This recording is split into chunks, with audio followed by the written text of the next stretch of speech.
देखिए ये बहुत इंपॉर्टेंट है, इसको ध्यान से पढ़ेगा उम्र वाले में, ठीक है ना। चलिए चालू करोगे।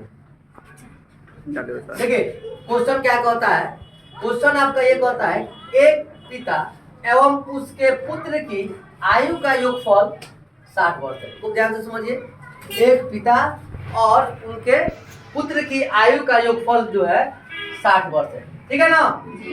14 वर्षों बाद पिता की आयु पुत्र की आयु की तिगुनी हो जाती है।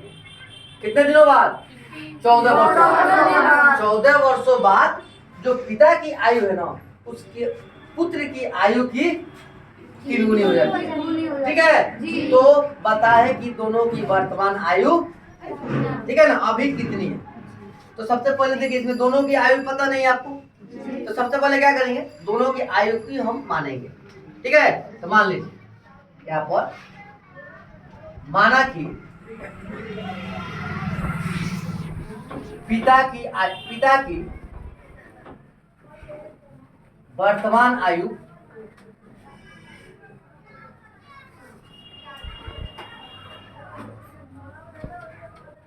F वर्ष है, ठीक है। मान लीजिए पिता, कुछ भी मान सकते हैं, XYZ कुछ भी मान सकते हैं। हम क्या मान लेते हैं कि पिता की आयु कितनी है? F वर्ष है, ठीक है। तो पुत्र की आयु कितनी है? तो पुत्र की आयु भी मान लेंगे कि पुत्र की वर्तमान आयु मान लीजिए S वर्ष है। कितनी है? S वर्ष है। हमने क्या किया कि मान लिया कि पिता की जो वर्तमान आयु है, यानी अभी जो पिता की उम्र है F वर्ष है और उसके पुत्र की आयु S वर्ष है, ठीक है ना। अब देख क्वेश्चन में क्या कहता है कि पिता और पुत्र की, यहाँ पे देखिए एक पिता और उसके पुत्र की आयु का योगफल, यानी दोनों का अगर उम्र मिला देते हैं तो कितने हो जाते हैं? कितना हो जाता है यहाँ पर? 60। यानी पिता की उम्र और पुत्र की दोनों के उम्र को अगर हम जोड़ देंगे तो दोनों का उम्र कितना हो जाता है? इसलिए तो ये तो पिता का उम्र है F और ये पुत्र का उम्र है। नहीं, यानी पिता का उम्र और पुत्र का उम्र, दोनों का उम्र को अगर हम जोड़ रहे हैं तो कितना आ रहा है? इसको मान लीजिए समीकरण फर्स्ट, ठीक है ना। ये तो हो गया दोनों के उम्र का योगफल। फिर देखिए आगे बढ़ेंगे तो क्या कहता है कि अगर 14 वर्ष के बाद हम देखते हैं, नहीं हम अभी जो है दोनों को उम्र को जोड़ रहे हैं तो कितना आ रहा है हमारा? 60 वर्ष। लेकिन अगर 14 वर्ष बाद अगर मानते हैं तो 14 वर्ष के बाद इनकी आयु कितनी हो जाएगी? तो मान लीजिए तो 14 वर्ष के बाद 14 वर्ष बाद पिता की आयु तो अभी है F वर्ष, तो 14 वर्ष के बाद उसकी उम्र कितनी हो जाएगी? बाद में कहे, मान लीजिए अगर बाद में कहेगा तो क्या करेंगे? जोड़ेंगे। और पहले कहेगा तो, ठीक है ना। यहाँ पे बाद में कर रहा है, तो मान लीजिए अभी 4 वर्ष है तो 8 वर्ष के बाद उसकी उम्र कितनी हो जाएगी? 12 वर्ष। जोड़े है ना। तो अभी तो उसकी उम्र है F वर्ष, तो उसकी 14 वर्ष के बाद उसकी आयु कितनी हो जाएगी? F प्लस, यानी इतना वर्ष हो जाएगी, ठीक है। F प्लस कितना हो गया? 14 वर्ष। अब इसी तरह 14 वर्ष के बाद फिर मान लीजिए इसका उम्र बढ़ेगा तो इसके पुत्र का भी तो उम्र बढ़ेगा ना। तो 14 वर्ष बाद पुत्र की आयु कितनी होगी? S प्लस 14 वर्ष, ठीक है। तो ये 14 वर्ष के बाद दोनों की उम्र हो गई, यानी 14 वर्ष के बाद इन दोनों की उम्र कितनी हो जाएगी? F प्लस 14 और पुत्र की आयु S प्लस 14। तो आइए प्रश्न से, क्वेश्चन से देखते हैं क्या होता है। नहीं, प्रश्न से क्या कहता है? क्वेश्चन में कहता है कि 14 वर्ष के बाद जो उसकी पिता की आयु होगी, यानी पिता की आयु F प्लस 14, यानी F प्लस 14 बराबर होगा कितना? उसके पुत्र की आयु की, पुत्र की आयु कितनी है?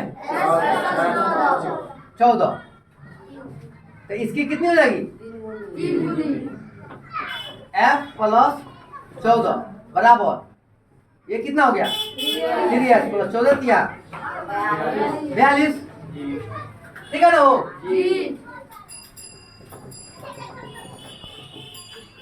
चलिए अब यहाँ पे देखिए, अब क्या करते हैं यहाँ पर, चर को अचर को, चलिए तो यहाँ पे देखिए f प्लस 14 ये तो है, इधर जाएगा तो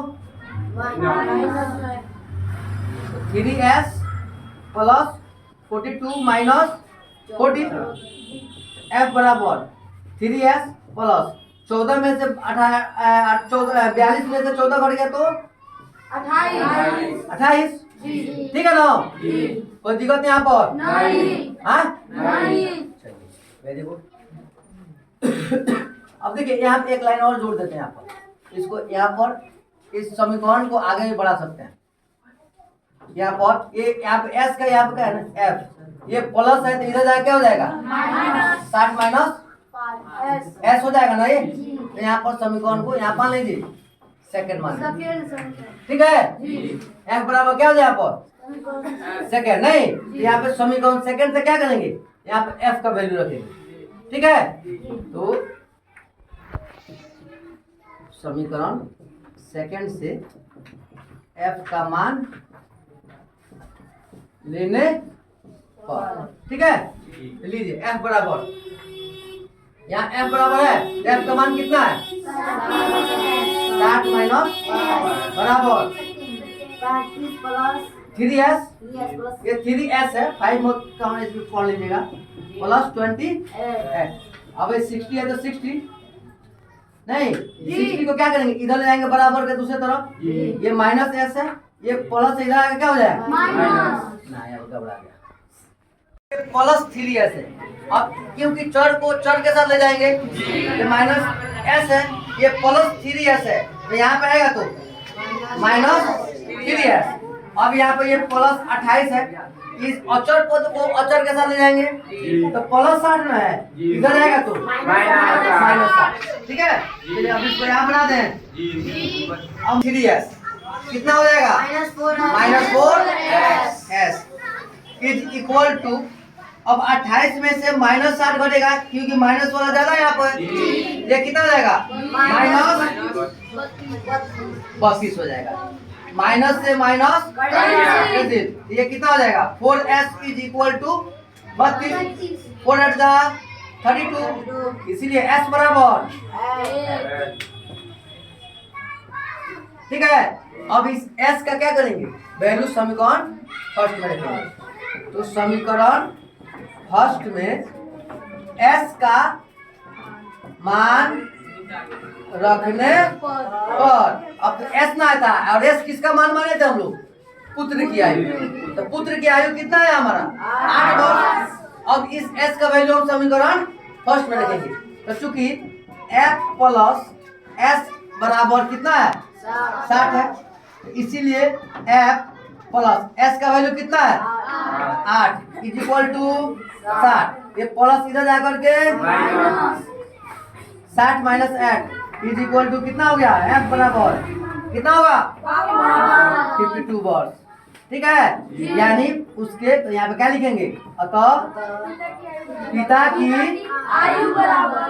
वर्तमान आयु बराबर 52 वर्ष और पुत्र की आयु बराबर